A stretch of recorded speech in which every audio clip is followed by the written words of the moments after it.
If I were to introduce Sara to you, I might say it's thanks to United Church events way back in 1998 that brought her and Brad together, actually, and then we became friends all those years ago, and since then it's been beginnings of relationships, ends of relationships, dealing with the struggles and joys of aging parents and everything in between. But thankfully, even though it's been 15 years since we moved away from Vancouver and Sara to Nova Scotia and us to Alberta, we've still been able to be friends all these years. So but on a professional level, I wouldn't, that's the personal one.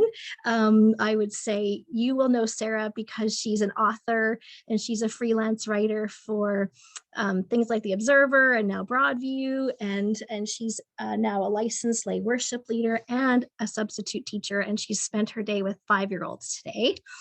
And even though it's supper time in Nova Scotia, she has said yes to coming and sharing some thoughts with us. So I introduce to you Sara Jewell. You can unmute again. I know I am. There you go. I'm clearing my throat, right? Because I spent a day in a mass herding cats, that cry a lot. They cry so much. But anyway, so I'm really glad to be with people who I'm really hoping you don't cry. I got nothing for you if you cry. Just say it.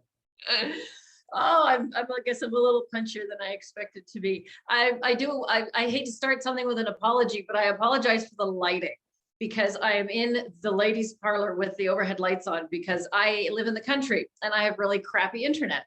But the church has great internet, so I come into town. So I'm wrapped in a blanket and I have crappy lighting, but I don't care because I'm here.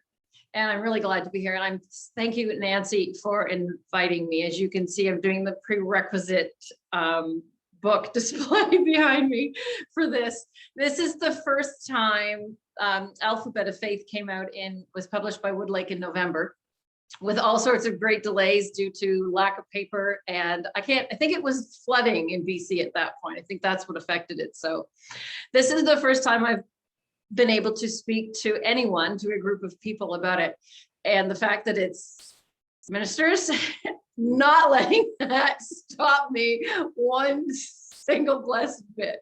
I should be quaking in my boots, but whatever. I'm not.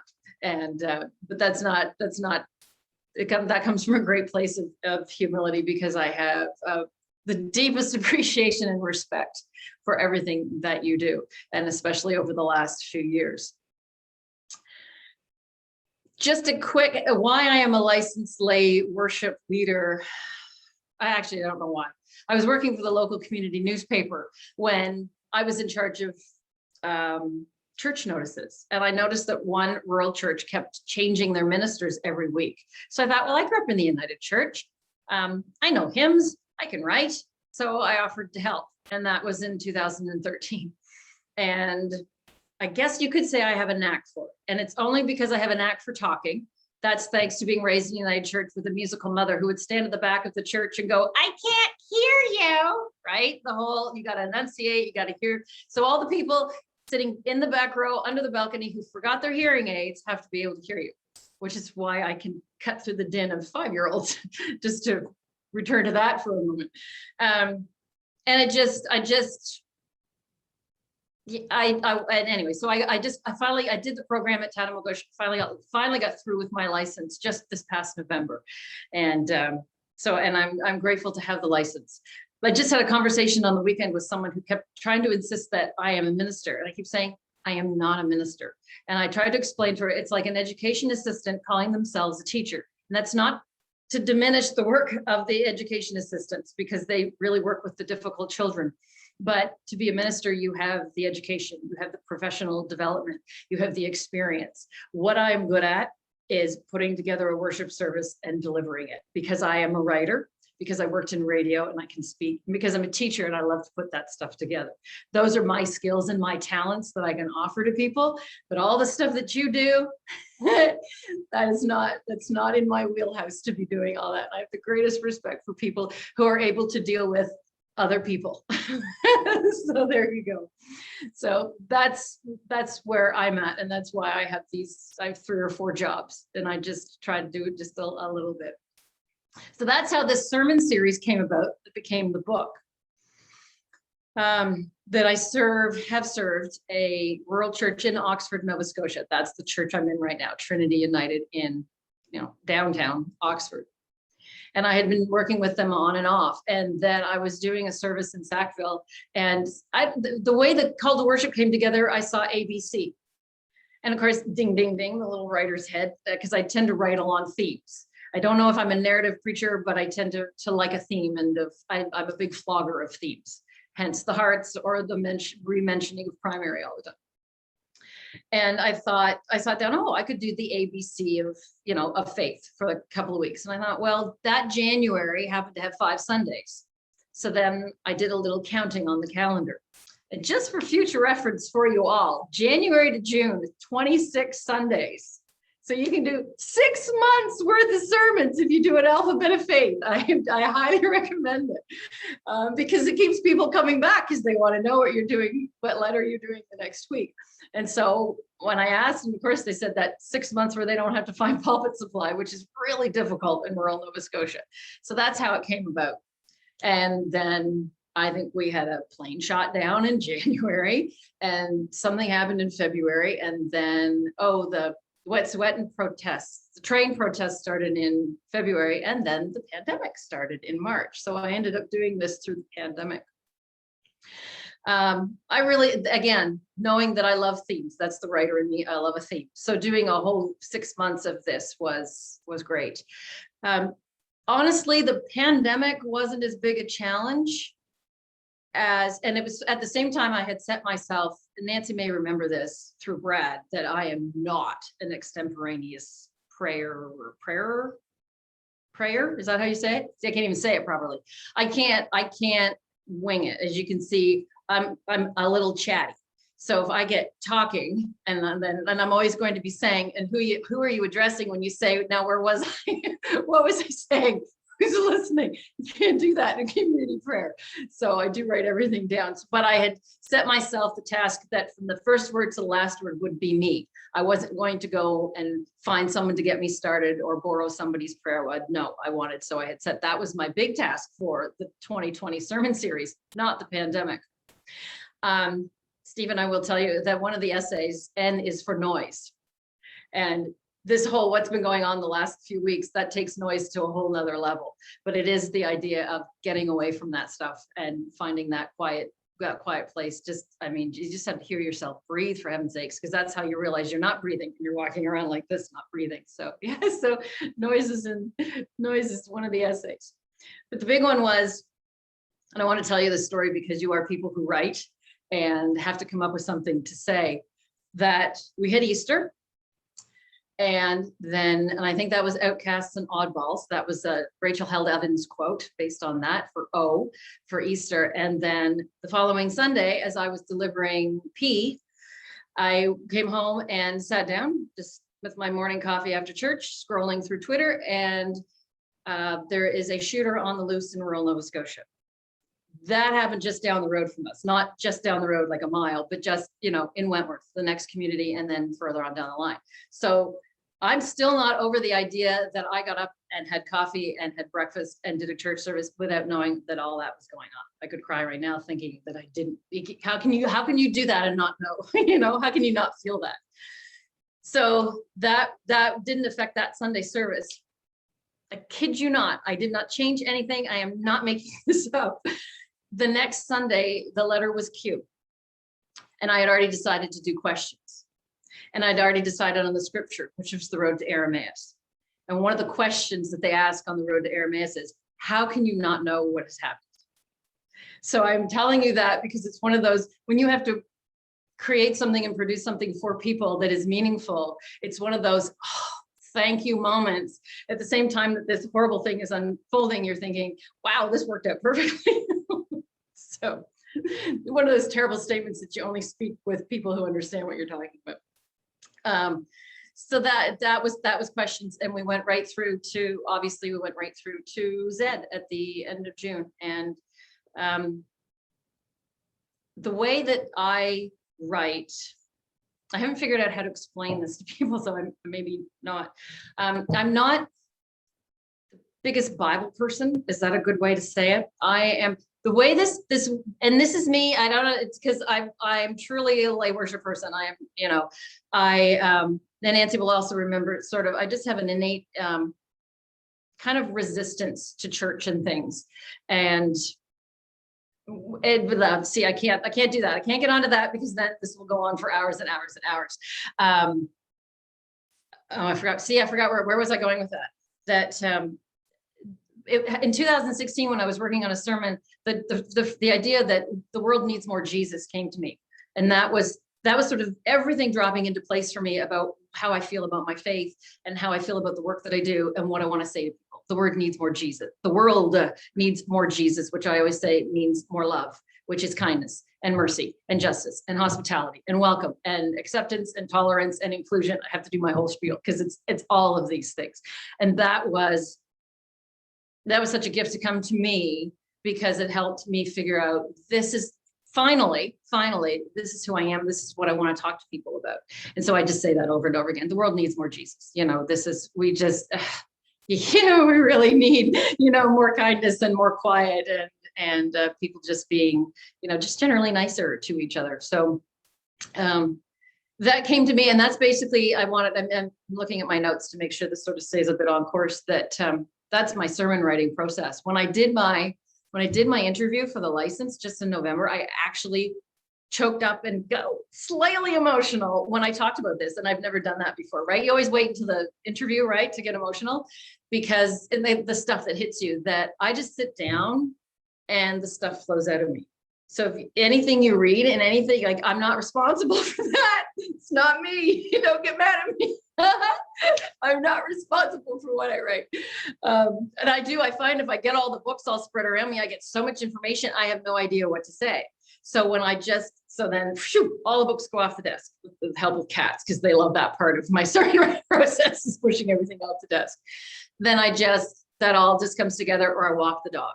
I have to get out into quiet. I have to walk the dog and let it percolate and let it process. And then I sit down and it just flows out of me. And I have come to trust that process 110%, because when you don't have that theological degree, when you're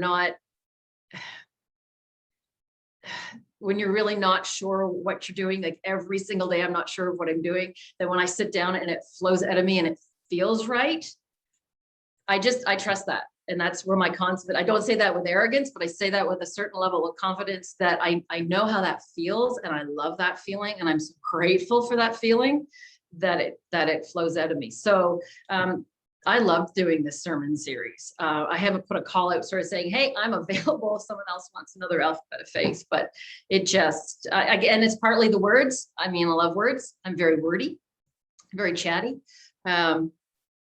And the focus of the essays, the focus of what I write is how do we live and act now in the 21st century with Twitter and Instagram and the joy that is Facebook, and based on Jesus' commandments to love one another. And that is such a simplified of everything, but that's where I am at. And that's the only brand I've ever been able to come up with, is how do we do that? And that's what I end up being a bit of a broken record. It's just, you've got to love each other and take care of each other. And so that's what Alphabet of Faith is about, is 26 different ways of saying, be nice to each other, love each other, take care of each other. Some of them are a little personal, and some of them there's a hint of the personal. And Nancy, I didn't know if you wanted me to read from one of the essays or not. I hope I haven't talked too fast. I feel like I have, but I'm cold and I need to pee, and I've been with 5-year-olds all day, and I didn't realize I was just worn out by that. When you phoned me, or when you asked me to do this, Nancy, I've done actually 2 days with the same class. So it was only supposed to be one. So anyway, forgive me for being the way I am, but I'm actually tend to be like this anyway. So I got to stop apologizing for being who I am. And this is, I get very excited about these things. And I am. I've gotten over my nervousness about writing spirit. I've never written about my spiritual life before, outside of safe spaces like Broadview and The Observer.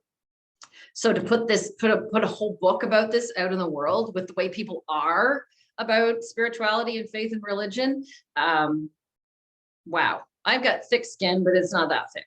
So it's and then of course the first people I speak to are ministers. So there you go.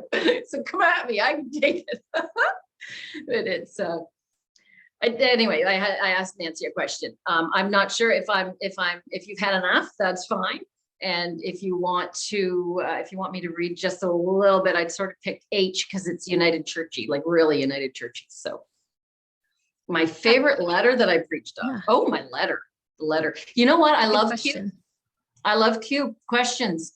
You know why I loved Q? Because I got to compare love to the Incredible Hulk. I got to say that when we are faced with evil, we have to Hulk it up. That's what we have to do with love, and we have to love relentlessly, and we have to be big and green and angry. So I just loved getting to bring the Incredible Hulk into the sanctuary with me because, and of course now that's what's stuck in my head. Whenever I think about it, then it's always green. Love is green now for me. It's very bizarre.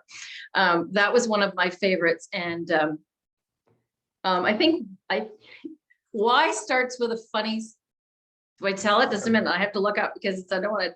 But why starts for, I did an afterwards for this that, no. Oh yeah, it's, I tell the story at the beginning of Yearn. I wanted for why is yes.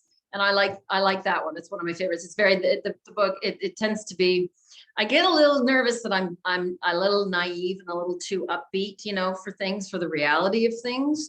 But I can't help it. That's it. I try to keep that balance. And why is for yes, but it starts with a story about, I wanted to do the word yearn. What are we yearning for? But my mom, who lives with me, she was also my music person throughout the pandemic. So she and I would do the services from the church, and she kept hearing the word. So I was discussing with her the word, and she kept hearing the word urine. Speaking of letting the dog out to pee, she kept hearing the word urine. So there was no way I could do that, because there was no way I was going to be able to say that word over and over again and not be laughing the whole time about yearning when she was knowing that she was hearing that completely different way. So that's what I mean about the way I write and the reality of the stuff that I do. So bring a little humor and a little lightheartedness into some of it. So, but anyway. I think instead of reading, although I'm going to make this my summer reading, maybe we've just moved into more questions. Oh, that's else? That was a good question. Trevor, any other questions from the group about writing or the process? And while you're thinking of questions, you're saying you don't know how ministers do it, but I don't know how teachers keep 5-year-olds occupied all day meaningfully. So, it goes both ways. Yeah, I'm trying to remember what we did today, but I don't know. I'm a terrible math teacher. I am a terrible math teacher. So I had to teach math today. So that wasn't the winner type, but I don't know, you just little short stuff, and we do a bit of singing, and I get a little weird and a little energetic, and that sort of stops them for a little minute. Their eyeballs go wide. So I gain a few minutes that way, but yeah, you make it through. Try to laugh and have some fun, for heaven's sakes, like in church. You got to have a laugh, and have some fun in church. Otherwise it just drags. So do you find you've had people react differently to your sermons when you share them verbally versus how they're reacting to them written in the book? Like, do you think they touch people differently? That is a very good question. I wonder. Because it's hard to take in everything in a sermon when you're sitting and listening. And I know that, even though I have one idea and I just pound it for the whole, however, 3 pages that I'm speaking. I don't know. I haven't had a lot of reaction. I haven't had a lot of response to the book. And I'm not saying it's not there. It just, that one I can't answer. The people, I think the best thing I've said is a member of the congregation who is he's very biased because he's a big fan, but he wanted to give a copy to his she's either 18 or 21. I can't remember, but she's in that age group, his granddaughter, because she's interested in faith, but she doesn't want to do church. And so he felt that the book was good for her to introduce her to some stuff without them. So that's, you know what, if you want to have more Jesus in the world, then you just have to have more people hearing about that, the good stuff, the good stuff and the possibilities and that. That's good. What's next? What's your next book? Can you talk about next plans? Do you want to be the first to hear? Because I haven't signed the contract yet, and I usually don't make a formal announcement until I sign it. But I know that Woodlake is good for this. Yeah. What year? I have no idea what year you were in. 2022. Next year, I think next fall, they're going to do a collection of my blessings, prayers, and poems. I've been posting a lot. Last year, I had a new creative direction go, and I've written a lot of prayers and things through church, but just some poems, some blessings. And so they're going to put out a collection of that for 2023. So I've been posting a lot of those on Facebook just for some place to put them, because publishing has changed so much since the pandemic. And I don't know, how hopefully some of the magazines, Broadview is a great magazine, the way they've expanded now, and those are voices that we need and stories that we need. Hope they can hang on. I hope they can hang on. So it's, so that is my, next, I have a children's book coming out next spring too. I forgot about that. So, which is completely the opposite of this stuff.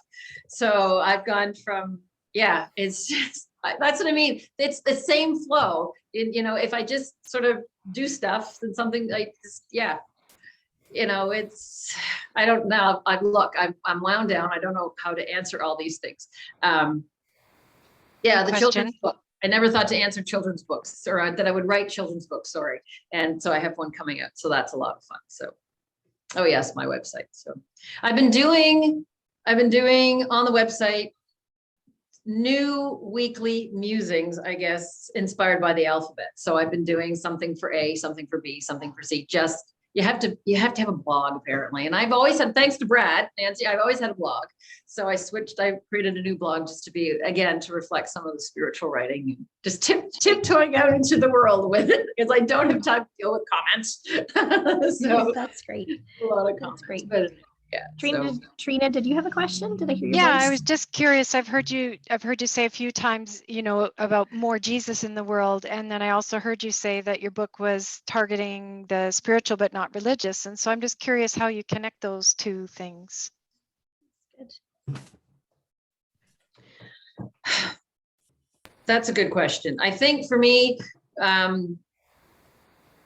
it's spiritual, not religious, but in the way that it's for people who are familiar with the church or familiar with what a church is like with Jesus and with the Bible. It's not going to introduce anyone who doesn't know. I have a friend just up the road. She doesn't know anything about the Bible, doesn't know, Jesus beyond what she would hear somewhere. She could read it, but it's meant more for people who come with that knowledge behind them to know.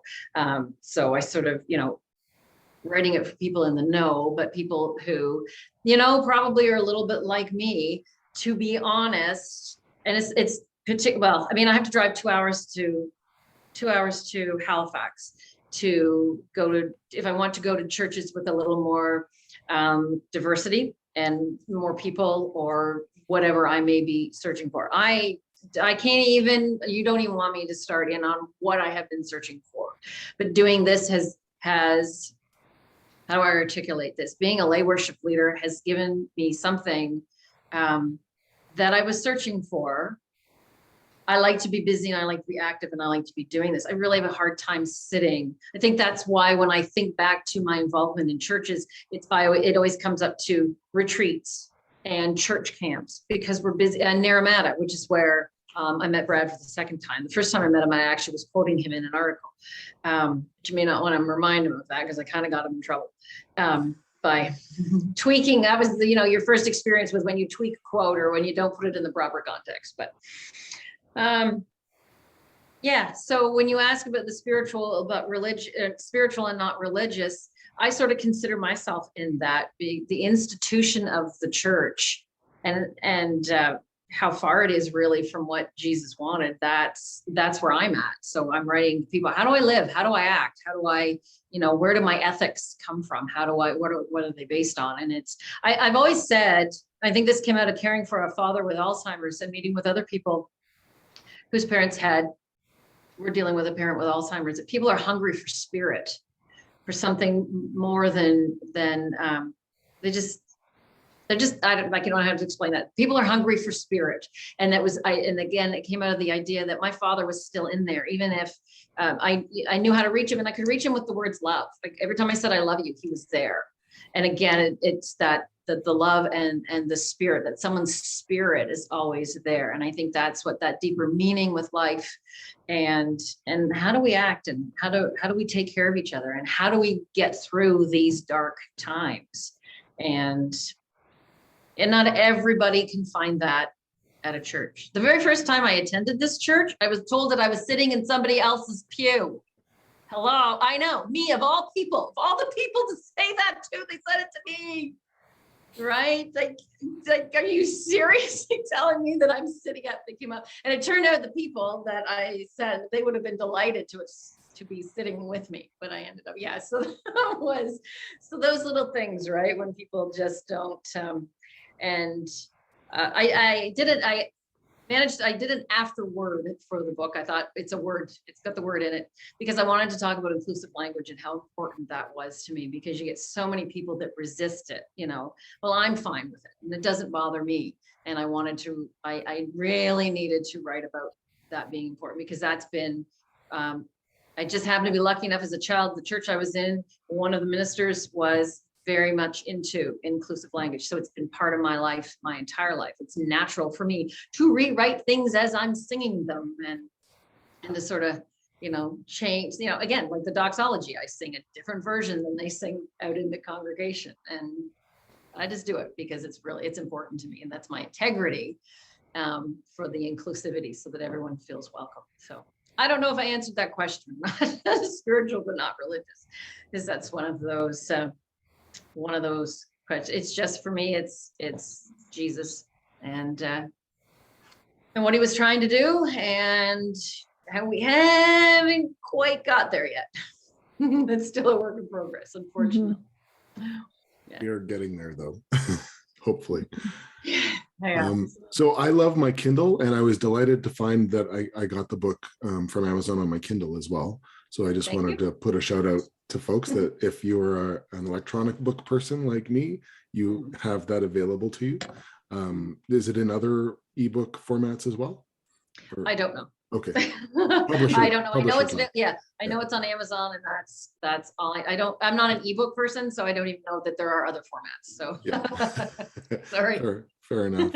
Well, Sara, thank you for sharing your time with us today. It was a delight to meet you, and I'll speak for everybody because I see the smiles on people's face. This was a big treat for us, and we enjoyed it immensely. Thank you. That very kind words. Very kind words.